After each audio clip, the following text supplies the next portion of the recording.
সেই ইলেকশনের আগের দিন তো তেলের দাম গ্যাসের দাম বাড়াবে না, তাই না? শেখ হাসিনা যেরকম বৃদ্ধাঙ্গুলি দেখাইছে, ওই চিফ জাস্টিসের লাথি দিয়ে বিদায় করে দিছে, সেটা কেউ সাহস পাবে না।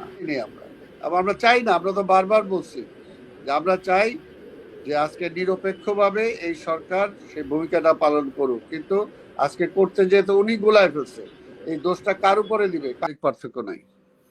মৌলিক পার্থক্য কোথায় খুঁজে পেলেন? রাজনৈতিক দলগুলোর সাথে কোনো মৌলিক পার্থক্য নেই। আরেকটা কথা বুঝতে হবে যে বিএনপি একটা দল, জামাত আর একটা দল, অন্যান্য রাজনৈতিক একটা দল, যার যার আদর্শ, যার যার ম্যানিফেস্টো তো আলাদা থাকবেই, যার যার পলিসি আলাদা থাকবেই। এটা এটা এটা এক হইলে তো বাকশালী হয়ে যেত, তাই না? এটা কাজে এক হওয়ার তো কোনো কারণ নাই।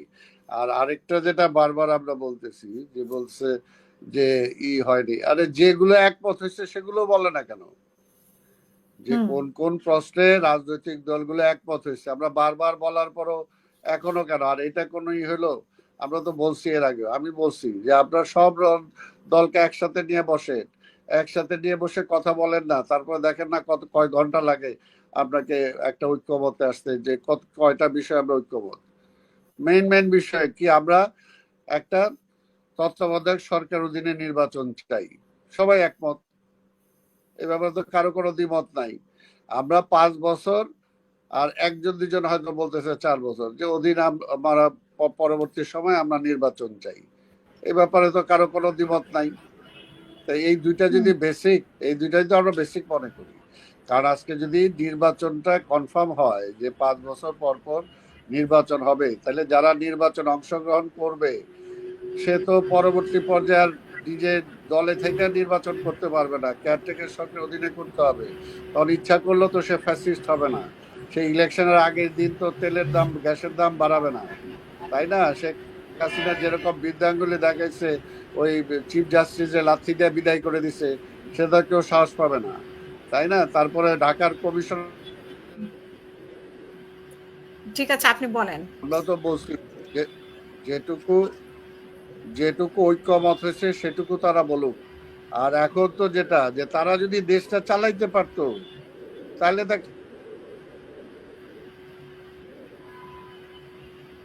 আজকে আসার পরে তারা কি কি করতে পারছে? আপনার একটা সেক্টরে বলেন যে আজকের আমাদের পাশের রাষ্ট্র আধিপত্যবাদী শক্তি আমাদের উপরে বিভিন্ন কিছু আগে পুরোপুরি সরকারের মাধ্যমে চাপাই দিতে চাইছে, এখন তারা নিজেরাই করছে। এই ব্যাপারে কি এখন পর্যন্ত কোনো ভূমিকা নিতে পারছে? প্রতিটা দিন, একদিন অন্তর অন্তর আমাদের সীমান্তে পুশিন হইতেছে, একটাকে ব্যাক করাইতে পারছে? তারপরে আরো কি করছে, যে সমস্ত কোনো তাদের তাদের এজেন্ডাই না। আজকে রোহিঙ্গাদের এখানে করিডোর দিতে হবে, এই এজেন্ডা কোত্থেকে পাইল উনি?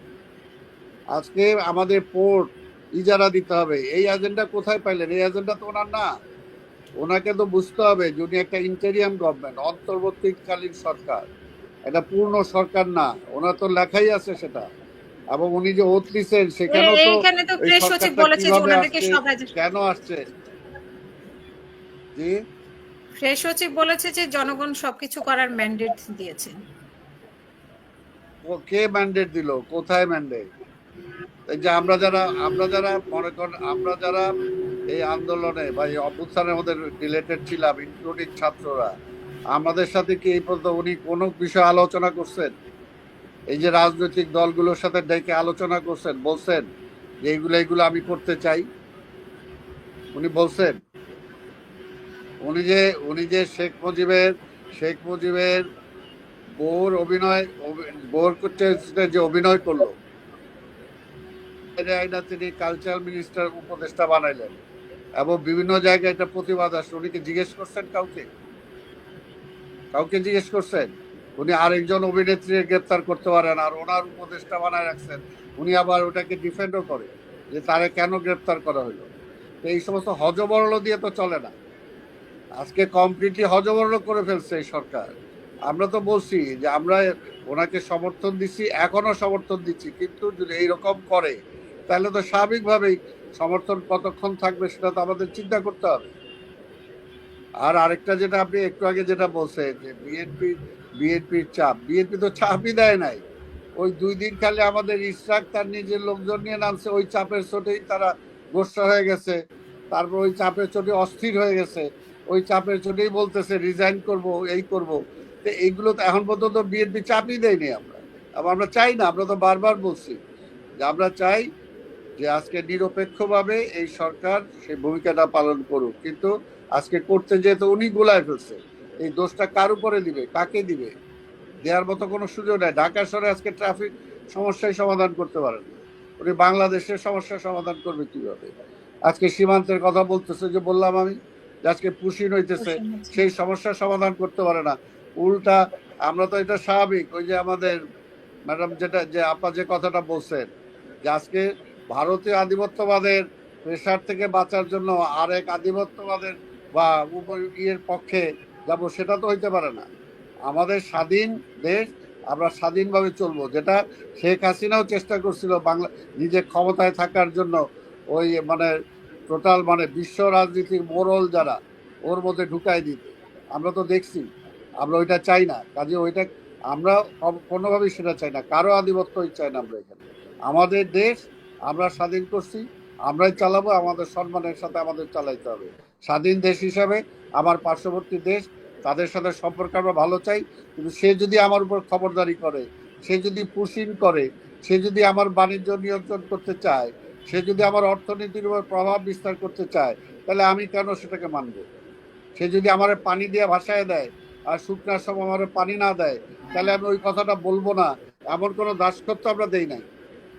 কাজে এই কথাটা পরিষ্কার। আগে এইগুলোর জন্যই এখনো যে কিছু কিছু লোক আজকে মানে বিভিন্ন আজকে ও মুখের লোক, ও ভারত, অমুক অমুক এগুলো বলে আন্দোলনকারী যে শক্তিকে যে বিভেদ সৃষ্টি করছে, আমরা এখনো বলবো এই বিভেদে যাওয়া উচিত না। এই সরকার আমাদের প্রতিপক্ষ না, বা আজকের আন্দোলনকারী যে কটা দল ছিল, আমরা একে অপরের প্রতিপক্ষ না। আমাদের প্রতিপক্ষ ফ্যাসিবাদ, আমাদের প্রতিপক্ষ আধিপত্যবাদ। কাজে সেটার বিপক্ষে আমাদেরকে অবশ্যই এক থাকতে হবে। সেটার জন্য ডেমোক্রেসি ছাড়া, গণতন্ত্র ছাড়া কোনো বিকল্প নাই, একটা গণতান্ত্রিক সরকার ছাড়া কোনো বিকল্প নাই, জনগণের ম্যান্ডেট ছাড়া কোনো বিকল্প নাই। পরিষ্কার কথা।